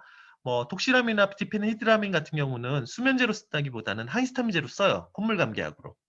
자, 반감기 볼게요. 반감기가 몇 시간이에요? 10시간이에요. 무슨 얘기야? 다음날 아침 반감기가 뭐야? 간과 신장이 처리하는 속도잖아요. 반으로 만드는 혈중 농도를 반으로 만드는 시간을 반감기라고 부르잖아요. 혈액 속에 들어가서 이 항히스타민제 약효가 양이 반으로 떨어지는 시간이 10시간이라는 얘기예요. 10시간 후에 어떻게 돼? 반만큼 작용한다는 얘기예요. 아침에 일어났는데 운전하려고 출근하는데 운전하려고 운전대를 잡았는데 반이 도는 거야. 그거 어떻게 돼? 졸린 거죠. 그죠? 그러니까 아침에 각성이 안 되는 거야. 그래서 이 부작용이 대부분 아침에 졸리고 운전할 때 졸리고 변화가 있을 때 뭐 어디 가서 출근했으면 뭐 환자도 보고 하는데 환자가 들어와도 각성이 안 되는 거야. 히스타민 뭐라 했어요? 변화에 대한 각성값이라고 얘기했잖아요. 그죠? 아무것도 의욕도 없고 그냥 이렇게 되는 거예요. 예, 오셨어요. 집 맞으러 갑시다. 하고 마는 거예요. 그리고 막 졸라고 하고. 무슨 얘기인지 이해가시죠? 그래서 반감기가 되게 길다라는 거. 그래서 아침까지 작용한다는 거. 자, 원장님들이 근데 수면제에는 일반의약품과 전문의약품이 있다고 그랬잖아요. 근데 대부분은 다 정신과를 돌고 오면 전문의약품을 먹어요. 대부분 이제 그 졸피뎀을 먹고 와요. 자, 이거는 끊으면 의존성이 있어가지고 끊으면 잠을 못 자. 졸피뎀을 끊으면. 근데 원장님이 끊어줘야 되잖아. 그죠? 그럼 어떻게 해야 될까요? 수면 유도제를 복용하라고 하는 거예요. 테이퍼링 기법으로. 졸피뎀을 끊을게요. 나쁜 약입니다. 원장님들도 그냥 나쁘다고 알고 있잖아. 원장님 가족한테 안 먹일 거잖아. 끊을게요. 하지만 이 환자는 그럼 어디에 의존해야 돼? 의존성이 있는데. 어, 더 약한 약을 줘야 될 거 아니야? 근데 일반 의약품이야. 약국에 살 수 있어. 수면 유도제 주세요 하면 이걸 주거든요. 이해가 가시죠? 그래서 우리가 그 정신과 약을 테이퍼링 할 때 응용해 볼 수 있는 약이 1세대 H1 수용체 기량제라는 얘기예요. 항히스타민제라는 얘기예요. 이해 가시죠? 그리고 비염이 있어요. 알레르기 있어요. 얼마나 땡큐야. 같이 좋아지니까. 그죠? 하지만 부작용은 뭐다? 아침에 조금 졸릴 거예요. 운전은 조금 조심하셔야 돼. 뭐 이런 것들 해주면 되잖아요. 그죠? 그래서 이 수면 유도제가 중요한 게 원장님들 임상적으로 테이퍼링을 할 때 쓸 수 있는 방법이기 때문에 원장님들 그 약 끊고 한약 주잖아? 못 자요. 못 자요. 의존성 특히 몇 달간 쓴 사람들은 그 약 끊고 어떻게 할 수 없어. 근데 졸피뎀 먹으면서 한약 주면 무슨 의미가 있어? 수면제로서. 그죠?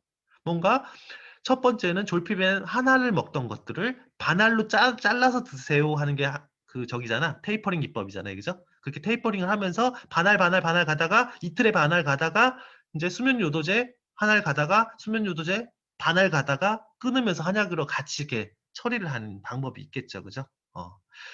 그래서 그런 방법을 응용해 볼 수 있다라는 거. 일반 의약품, OTC, 오버 더 카운터 드럭이잖아, 이거는. 그래서 우리가 약사 처방전 없이도 쓸 수 있는 거기 때문에 물론 그것도 불법이에요. 그래서 환자한테는 약사랑 가서 상의하세요라는 말을 해야 돼요. 이해가시죠? 우리가 가서 이 항히스타민을 사서 주거나 한약에 섞어주면 진짜 그 개새끼고 그렇게 하면 안 되고 그죠? 무슨 얘기인지 이해가시죠? 이해 가실 거예요. 자, 자 그리고 그 다음으로 볼 게 뭐냐면요. 우리 뭐 봤어요? 멜라토닌 봤잖아. 영양제 혹은 서카딘 전문의약품 봤잖아요. 그죠? 그 다음에 H1 수용체 기량제 1세대 봤죠? 항히스타민제, 수면 요도제 받고 그 다음이 가바예요. 건기식. 가바. 선생님 가바가 뭐였어? 신경 전달 물질, 중추신경계의 신경 전달 물질인데 억제성 신경 전달 물질이었잖아요. 세포 안으로 마이너스를 넣어주는 그잖아요. 가발 먹는 거예요. 근데 효과가 있을까요? 없어요. 제가 중추신경에 작용하면 가발 잔뜩 처먹었어. 중추신경계로 다 쏟아져 들어가. 그러면 원장님들 뇌관이 정지해버려요.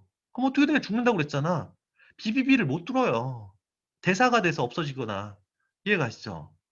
하지만 간혹 작용을 하는 사람들이 있어요. 아까 제가 뭐라고 했죠? BBB라고 그랬잖아. 뇌혈관 장벽. 뇌혈관 장벽이 느슨한 사람들이 있어요. 우리 장루스 증후군처럼 BBB 루스 되는 경우도 있어요. 그래서 이런 중추신경계에 작용하는 약이 아닌데도 불구하고 작용하는 사람들이 있어요. 이해 가시죠? 그래서 가발을 먹고 효과를 본 사람들도 있어. 하지만 얘가 가발가 들어간다고 크게 작용하진 않아요.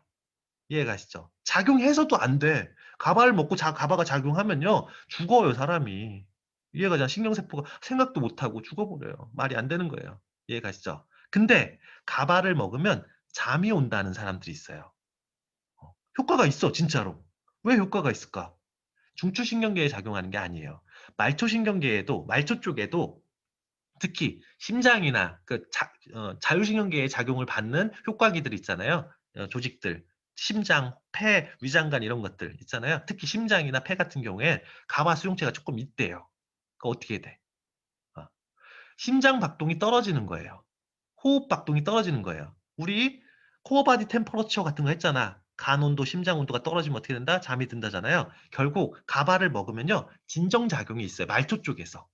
어, 심장이 벌렁벌렁벌렁 거리던 사람들이 조금 떨어지고 호흡이 급하게 촉급하게 쓰는 사람들이 조금 떨어지는 작용이 있으니까 어떻게 돼요? 역으로 들어가는 거예요. 심장이 떨어지면 뇌가 잠자려고 하고 뇌가 잠자려고 하면 거꾸로 또 심장이 떨어지기도 하잖아요. 그죠?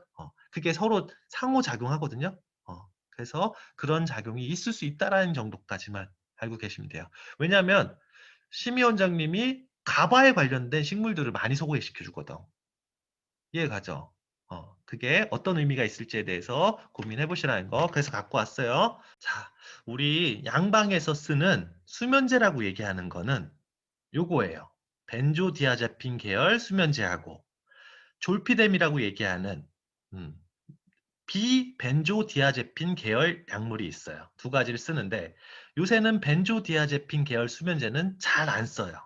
거의 안 써요. 왜? 졸피뎀이 너무 효과적이라. 어, 옛날에 우리 그 우울증 약이랑 똑같아요. 사만괴 우울증 약이 하는 역할이 뭐였어요? 세로토닌 재흡수를 억제하는데 노르에피네프린, 에피네프린 재흡수까지 억제해버리니까 어떻게 돼? 항콜린 작용이 나와서 부작용이 너무 심각하기 때문에 선택적으로 세로토닌 재흡수되는 것만 막는 SSRI를 항우울제로 쓴다고 했잖아요. 수면제도 마찬가지예요. 벤조디아제핀이 좀 넓게 작용해. 신경계에. 중추신경계에. 그러니까 어떻게 돼? 부작용이 너무 많은 거야. 그래서 선택적으로 딱 수면에만 관여되는 채널을 막아주는 게, 열어주는 게 졸피뎀이에요, 잼들.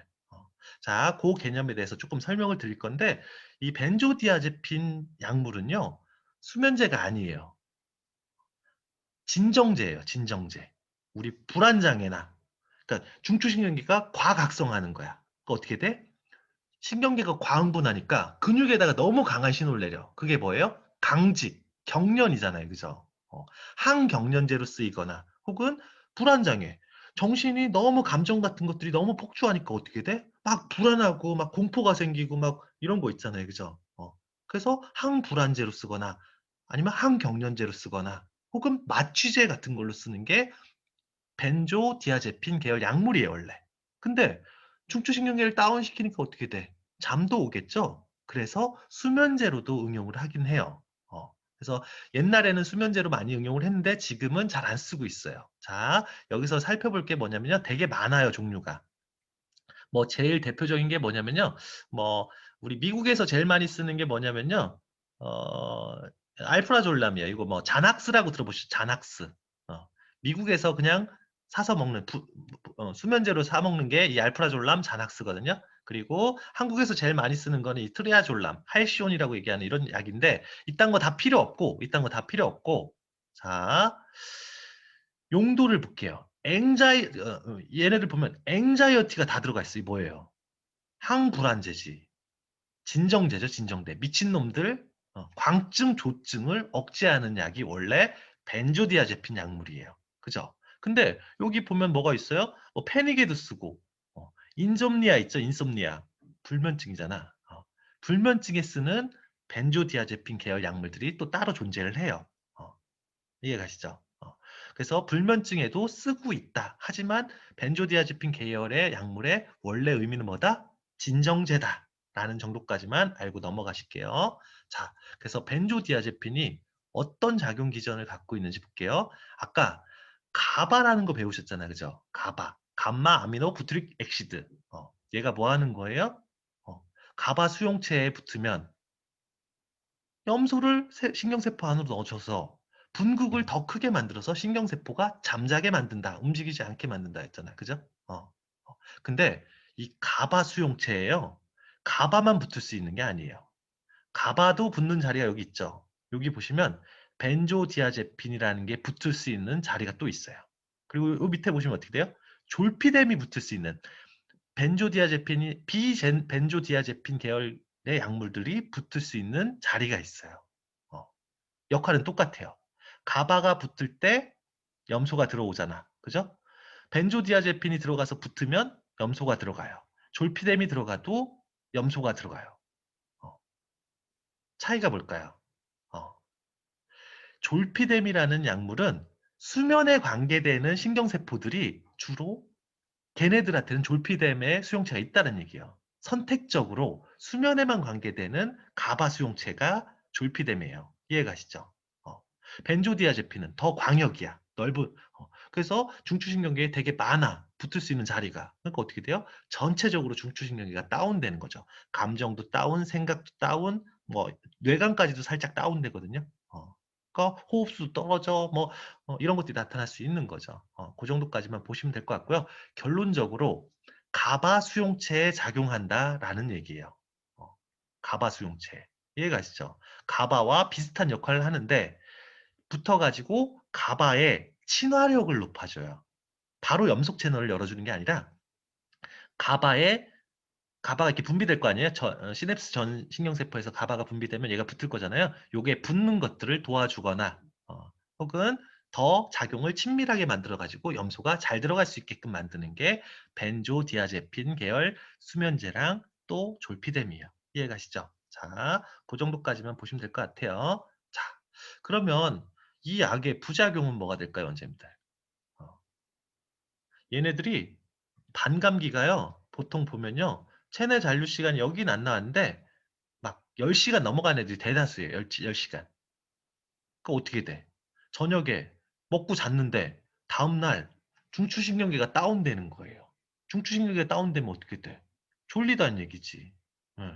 졸리고 기운 없고 피곤하고 그러니까 그러면서 기초 항상성이 떨어져요. 저혈압, 저혈당 증상이 나타나요. 그 어떻게 돼? 피곤하고 어지럽고 집중력 감소되고 기억력 감퇴되고 좀 손발 차고 떨리고 뭐 배고프고 뭐 이런 것들이 나타난 거예요. 그거 한의학적으로 뭐라고 해요? 허증이라고 얘기하잖아요.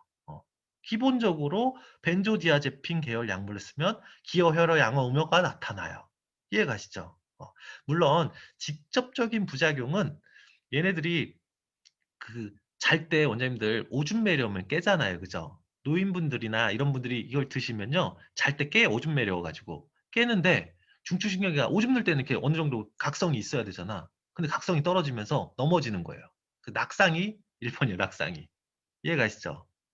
왜? 중추신경계가 다운된 상태에서 오줌을 싸다가 화장실에서 미끄러져서 넘어져서 뼈 부러지고 이렇게 제일 많아요. 솔직히.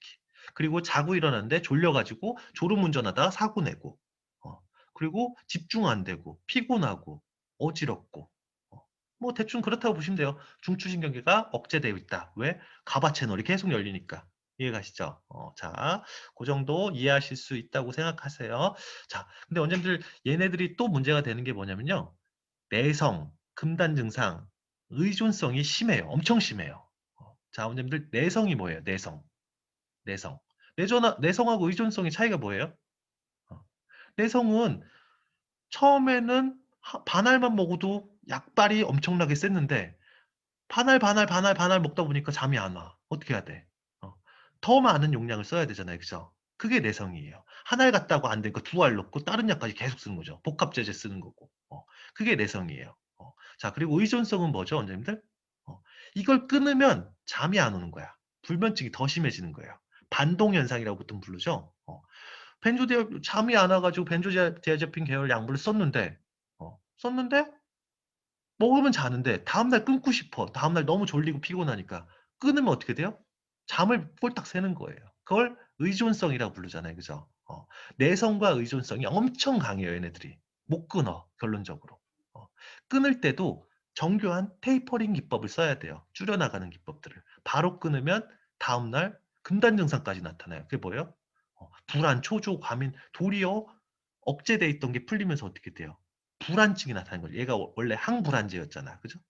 진정제였잖아요. 그죠? 진정이 안 되니까 어떻게 되면 폭주하는 거죠. 그러면서 막 사람이 원장님 막 요 화가 나요. 화가 치밀어요. 뭐 손발이 떨려요. 막 불안불안하는 거죠. 심장이 벌렁벌렁 거려요. 이런 게 나타날 수 있는 거죠. 그래서 내성, 금단 증상, 의존성이 너무 심하기 때문에 나쁜 약이에요. 이해가시죠? 그리고 먹고 다음날 허증에 빠지기 때문에 그래서 또 나쁜 약이고 잠자기 위해서 희생할 게 너무 많다는 얘기죠. 그렇게 보시면 될 것 같아요. 자, 그 다음에 비벤조디아제핀 계열 약물을 볼게요. 그게 뭐예요? 졸피뎀이에요. 어, 이미다졸, 피리딘. 플레임은 이미다졸, 피리딘이에요. 이미다졸 중에 졸, 그리고 피리딘 중에 피딘을 쓴 거예요. 이해가 있어. 졸피뎀이라고 얘기하는 거는 이미다졸, 피리딘이라는 그 플레임에서 줄임말이에요. 그리고 걔네들은 대부분 다 이렇게 스틸록스라고 얘기하는. 그냥 원장님 정신과에서 수면제 처방 받았어요. 하면 뭐예요? 그냥 스틸록스예요. 다른 거 다 볼 필요도 없어. 졸피뎀 스틸록스예요. 얘가 얘가 벤조디아제핀 계열보다 좋을까요? 나쁠까요? 얘가 훨씬 좋아요. 양리적으로 보면. 왜 그럴까요? 아까 얘기했잖아. 어, 벤조디아제핀은 중추신경계를 광역으로 다운시켜요. 광역으로. 그죠? 근데 졸피뎀은 수면에 관계된 애를 선택적으로 다운시켜주기 때문에 얘는 잠에 관계되는 수면제예요. 이해가시죠? 그러니까 졸피뎀이 더 좋은 약 맞아요. 그러니까 어떻게 돼? 정신과에서 졸피뎀만 쓰는 거죠. 근데 원장님들이 그것이 알고 싶다에 나온 그 졸피뎀의 부작용, 뭐 자살 욕구나 아니면은 그 몽유병 같은 거 있잖아요. 몽유병 같은 경우는 솔직히 뭐 한 10,000건 중에 한 3-4건 발생하는 거기 때문에 엄청 많은 빈도수는 아니에요. 원장님들이 간 그 황금을 썼을 때 간독성 비율이 뭐 5만 명당 한두 명 나오거든요. 그러니까 그 몽유병도 비슷한 정도라고 생각하셔도 돼요. 솔직히 얘기해 가지고. 한약의 간독성. 그러니까 우리가 몽유병으로 공격하면 안 돼. 이해가시죠? 왜냐면 빈도수가 이렇게 높은 빈도수는 아니거든요. 어쨌거나 졸피뎀이 그나마 더 수면에 선택적으로 작용하는 수면제라는 거. 하지만 부작용은 똑같죠. 내성, 금단 증산, 의존성, 거기다가 다음날 허증을 같이 동반하는 거죠. 이해가시죠? 어. 자, 그 정도까지만 이해하시면 될 것 같아요. 자, 그래서 졸피뎀의 양리 기전을 다시 한번 보면요. 가바 수용체에, 이거 뭐야? 가바 수용체에 가바가 붙는 자리도 있지만 펜조디아제핀이 붙는 자리도 있고 졸피뎀이 붙는 자리도 있다는 얘기예요. 근데 졸피뎀이 붙는 자리를 갖고 있는 애들은 더 수면에 특화된 신경세포라는 얘기죠. 이해 가시죠? 그래서 졸피뎀이 더 수면에 특화돼 있고 그래서 요새는 수면제로 졸피뎀만 쓴다. 근데 애가 조증이 있어. 공황장애가 있어요. 불안장애가 있어요. 그러면서 불면증도 있어. 광증이 있어. 그럼 뭘 써야 될까요, 원장님들? 졸피뎀이 아니라 벤조디아제핀 계열의 수면 효과도 있는 항불안제를 쓰는 거죠. 이해 가시죠? 그게 그런 약이에요. 진정제라고 얘기하는 것들. 정신과 약. 그렇게 보시면 될 것 같아요. 정신과 약이 뭐예요? 세포 안에 염소를 넣어주는 분국을 더 키워가지고 세포를 잠재우는 왜냐면 신경이 너무 과민하게 튀고 있으니까. 그죠? 그렇게 보시면 될 것 같아요. 자, 근데 요게 그 벤조디아제핀 다음 세대가 졸피뎀인데 그 이전 세대 수면제도 있어요. 그게 뭐냐면 바비추레이트 또 클로럴 하이드레이트라는 어떤 그 수면제들이 있거든요. 옛날 수면제들. 근데 지금도 써요. 그거에 대해서 간단히만 볼게요. 이거를 알아야 알코올의 진정작용에 대해서 이해할 수 있기 때문에 제가 말씀을 좀 드릴게요. 자, 한 150년 전? 150년 전쯤에 수면제가 있었어요. 엄청 유명한 수면제가 있었어요. 그게 뭐냐면 클로랄 하이드레이트라고 그냥 그 염소 이온 같은 거라고 생각해요. 클로라이드가 염소잖아. 그냥 예. 근데 지금도 써요. 포크랄이라고. 이거 원장님들 애기들한테 한번 써봤을 거야. 어, 뭐냐면요. 애기들 수면제예요. 애기들. 어, 애기들한테 벤조디아제핀, 졸피뎀 못 쓰게 돼 있거든. 근데 150년 전 수면제를 써요. 어, 그게 진정제로 써요. 이게 포크랄이라는 건데 수면 진정 이렇게 써 있잖아요. 보통 애기들한테 시럽 용도로 많이 먹이죠. 그렇게 보시면 될 것 같고요. 그리고 그 다음 세대에 나오는 게 여러 가지가 있지만 바비추레이트라는 게 있어요. 바비추레이트. 자, 바비추레이트를 제가 왜 소개해 드리냐면요. 바비추레이트하고 벤조디아제핀 혹은 졸피뎀하고 차이가 뭐냐면요. 졸피뎀하고 벤조디아제핀 계열의 약물은 가바 수용체만 작용한다고 제가 얘기했어요. 가바 수용체에 가바 친화력을 높인다고 얘기했잖아요. 그죠? 바비추레이트는 세포 안에 그냥 염소가 들어가게 만들어.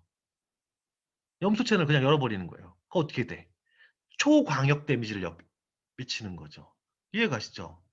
가바가 분비할 때 가바를 도와주는 게 벤조디아제핀하고 졸피뎀이었는데 바비추레이트라는 거는 그냥 세포 안에 염소를 넣어준다고 생각하시면 돼요. 이해 가시죠? 그러니까 어떻게 돼? 더 광역으로 마취를 시켜버린 거예요. 중추 마취제라고 생각하시면 돼요. 근데 이거는 그러니까 어떻게 되면 뇌간도 죽일 수 있어요. 과량 복용하면. 원장님들이 그 수면제 먹고 자살하는 거 많이 보셨잖아요. 자살 못해요. 졸피뎀 먹고 자살 못해. 왜 못할까요? 치사량이 치사량이 뭐 200mg이었나? 무슨 얘기냐면 한 200알 정도 먹어야 돼. 졸피뎀을. 졸피뎀 먹고 수면제 먹고 자살하려고 하는데 200알을 어떻게 먹어 그거를. 배 터지지. 구역질 나서 못하죠. 그래서 그 자살하는 용도로 썼던 게 이 바비추레이트예요. 이거를 과량 복용하면 치사량이 더 낮거든요. 복용하면 죽어요. 뇌간이 마비돼가지고. 그래서 그게 누구예요? 이 마릴린 몬로가 이걸로 죽은 거예요. 바비츄레이트 내성이 자꾸 생기니까 어떻게 돼? 한 알, 한 알, 두 알, 세 알, 네 알, 다섯 알 이렇게 주워 먹는 거예요. 그러다가 연주에 심정지, 호흡정지 와가지고 죽을 수밖에 없었던 거죠. 그런 것들도 있다는 거. 하지만 현대에는 뭘로 쓰냐면요. 마취제로 써요. 바비츄레이트를.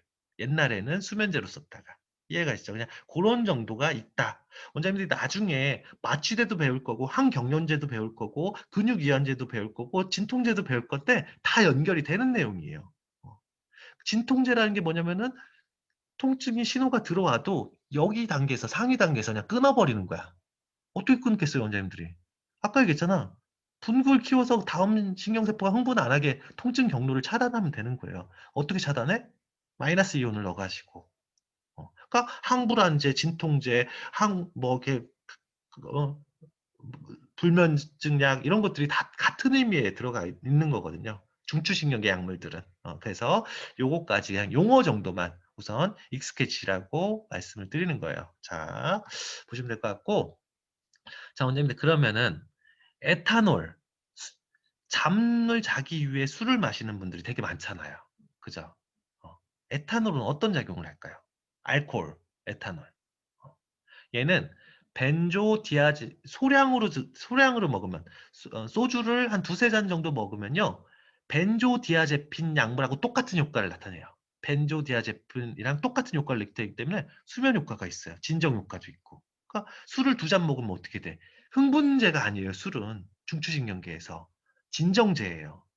그래서 소주 내가 너무 화가 나고 뭐 불안하고 초조할 때 알코올을 두 잔, 세 잔, 소주를 두 잔, 세 잔 먹으면 마음이 도리어 차분해져요. 그리고 그게 더 심해지면 어떻게 돼? 잠이 오잖아요. 그죠? 알코올은 각성제가 아니라 수면제예요, 기본적으로. 어, 물론 그 술 먹고 객구장 부리는 시스템은 또 따로 있는데 그리고 술에 취해가지고 막 흐물흐물해지는 시스템이 또 따로 있는데 그건 나중에 소개해드리고 기본적으로 알코올이 소량 들어가면 벤조디아제핀 계열이랑 똑같은 현상이 나타난다.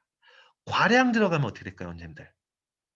소주를 막 3병, 4병 마셨어. 그러면 바비츄레이트랑 똑같은 효과를 나타내요. 어, 가바 수용체에 작용하는 게 아니라 신경세포를 그냥 그러니까 블랙아웃 시키는 거죠. 블랙아웃. 그래서 기억이 하나도 안 나는 거예요, 원장님들. 이해가시죠? 그래서 알코올도 진정대로 쓰이고 있어요, 원장님들.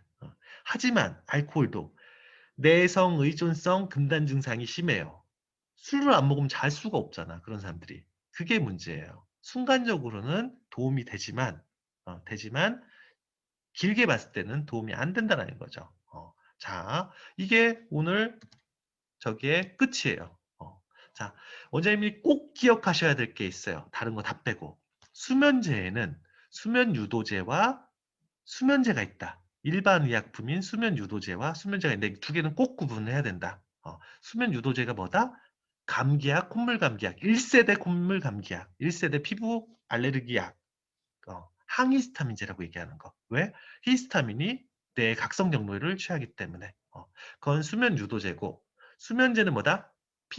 정신과를 돌고 오면 벤조디아제핀 계열 수면제 아니면 졸피뎀을 처방받는데 벤조디아제핀은 약간 광역, 졸피뎀은 수면에 관련된 선택적이기 때문에 요새는 거의 다 스틸록스라고 얘기하는 졸피뎀을 처방하고 있다라는 거. 이거의 문제는 뭐다? 내성, 의존성, 금단 증상, 다음날 허증. 그죠?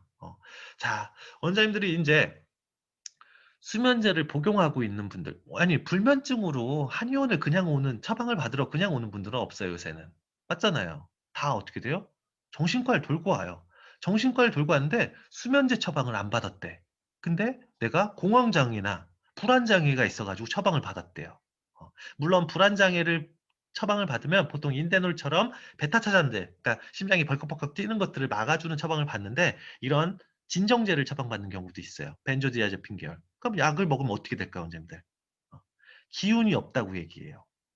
이 사람들이 이런 수면제나 항불안제들, 공황장애 약들을 먹고 오는 분들의 주소증은요, 우리한테 불면증 때문에 처방 안 받아요.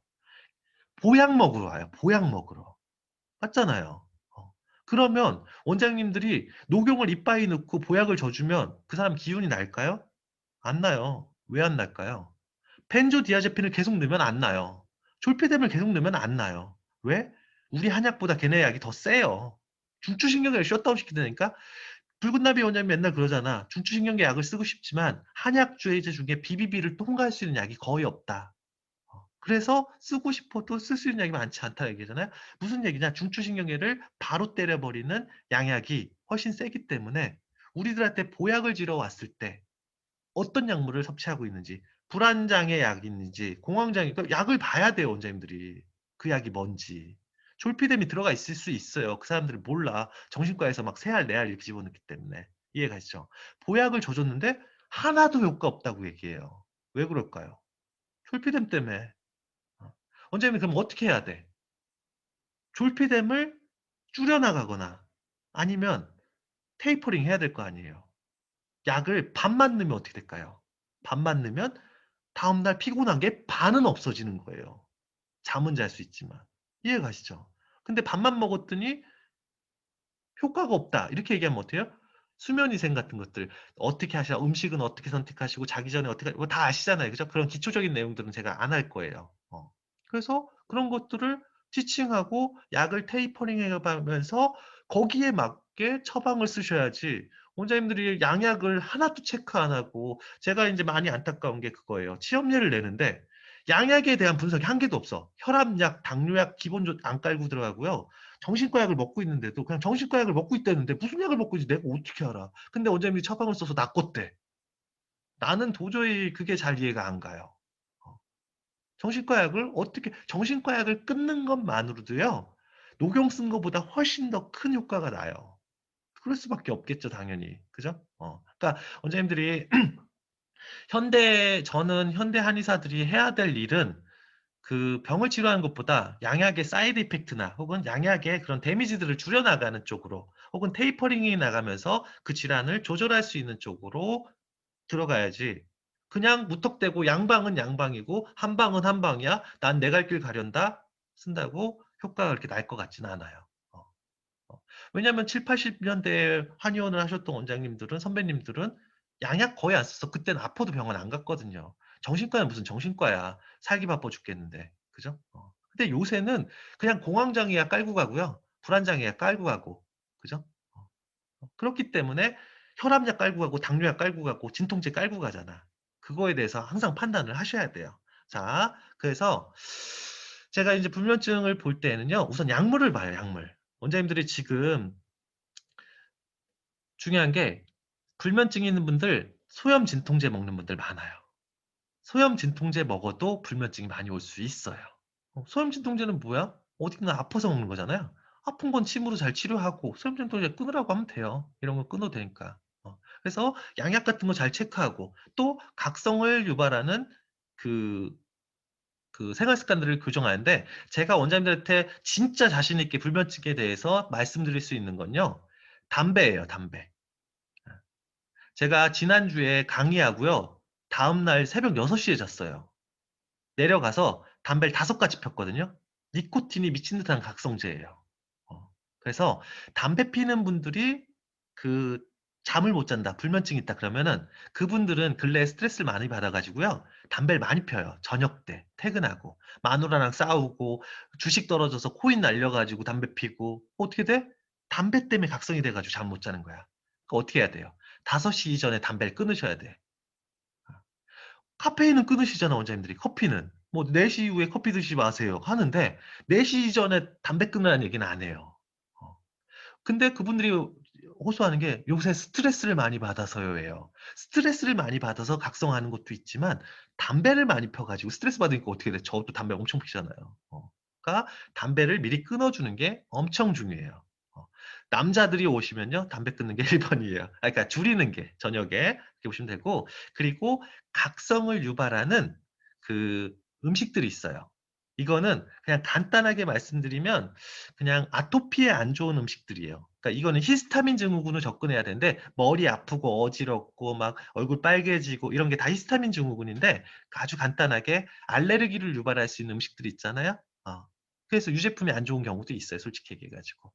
그래서 그런 물질들 뭐 매운 걸 많이 먹는다든가 뭐 이런 것들이 있거든요. 마늘, 양파, 고추 먹으면요 각성돼요. 어 TRPV1 채널 열어가지고 체온도 높아져요. 손발 뜨끈뜨끈해지고. 저는 마늘 보쌈을 먹으면요, 그날 밤에 잠을 못 자요. 손발이 뜨끈거려가지고. 아, 그래서 매운 거 많이 드시는 분들이 그 허번증, 뭐 이렇게 손발도 오심번열 많이 호소하거든요. 음식도 되게 중요해요. 그게 뭐 체질의학적으로 접근해도 맞는 얘기고, 또 동의보감에도 비슷한 얘기들이 있고. 그래서 매운 음식들도 조금 자극적인 음식들은 피해줘야겠죠. 물론 지난 시간에 얘기했던 저녁 식사량을 좀 줄인다. 왜? 간의 온도가 안 떨어져요. 과식을 하면. 술 먹고 과식하면 그 소화 흡수된 것들을 6시간 동안, 4~5시간 동안 간에서 전환해야 되거든요. 혈액 물질로 전환해야 되기 때문에 과식을 하면 간이 못 쉬어요. 약물이 들어가도 간이 못 쉬고. 그럼 어떻게 돼? 당연히 우리 코어 바디 템퍼러처 할 때 했잖아요. 그죠? 간이 쉴 수 있는 여건을 만들어 줘야겠죠. 그죠? 그런 것도 보셔야 되고. 그리고 또 이제 40, 50대, 50 보통은 불면증으로 50대 여성분들이 많이 오잖아요. 근데 솔직히 진짜 저는 아주 많이 드라마틱한 효과를 많이 보는데 오늘도 그런 어, 자부 환자인데 어제 보니까는 가슴이 답답해서 보니까는 전중열에 이렇게 그거 있잖아요. 압통 심하고 지렁이 한 마리 들어있는 거. 거기다 피 빼주고 약침 넣어주고 침만 잘라주고 그냥 허혈성 압박 정도 잘 해줘도 오늘 와서 하는 얘기가 그거예요. 그 가슴이 답답해서 거기다 놔줬는데 잠을 계속 못 잔대요.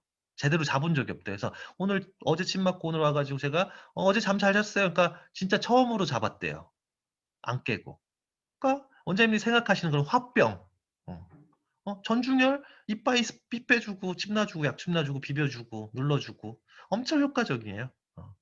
그래서 그런 것도 의미 있는 것 같고, 그러니까 원장님들이 하고 계시는 모든 것들이 다 맞아요. 그러니까 그리고 아까 제가 뭐랬어요? 뇌관을 그러니까 그 볼륨, 뇌의 각성도를 조절하는 게 어디에 갖고 있다고 했어요?